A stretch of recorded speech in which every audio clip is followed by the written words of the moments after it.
अस्सलाम वालेकुम ख़वातीन और हज़रात, डॉक्टर इम्तियाज़ अहमद हाज़िर खिदमत। आज हम आपसे फाइब्रॉइड की तशख़ीस के बारे में बात करेंगे, यानी कि उसको किस तरह डायग्नोस किया जाता है। जो सबसे सिंपल टेस्ट जो कि अवेलेबल है उसको हम कहते हैं अल्ट्रासाउंड एग्ज़ामिनेशन। अल्ट्रासाउंड एग्ज़ामिनेशन हमें आइडिया देता है कि आपको फाइब्रॉइड्स हैं या नहीं हैं।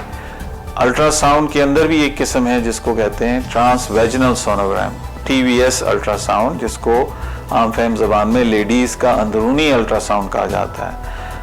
आम आवाम हैं वो इसको अक्सर फाइब्रॉइड्स को सिस्ट के साथ कंफ्यूज कर रहे होते हैं। सिस्ट अलहदा चीज़ है जो कि यूट्रस में नहीं होती। यूट्रस में फाइब्रॉइड्स और इससे मिलती जुलती चीज़ें होती हैं, मगर सिस्ट नहीं होती। सिस्ट ओवरी के अंदर पाई जाती हैं जिसका इससे कोई ताल्लुक़ नहीं है। तो इसको प्लीज़ आप बराए मेहरबानी इसको फाइब्रॉइड्स के साथ कंफ्यूज ना कीजिए। फाइब्रॉइड एक अलहदा डिज़ीज़ है और इसका डायग्नोसिस आम तरीके से अल्ट्रासाउंड के ज़रिए किया जाता है। जो ख़वातीन अनमैरिड हैं उनके लिए रेगुलर पेल्विक अल्ट्रासाउंड है, जो ख़वातीन मैरिड हैं उनके लिए ट्रांसवेजिनल यानी कि लेडीज़ का अंदरूनी अल्ट्रासाउंड है।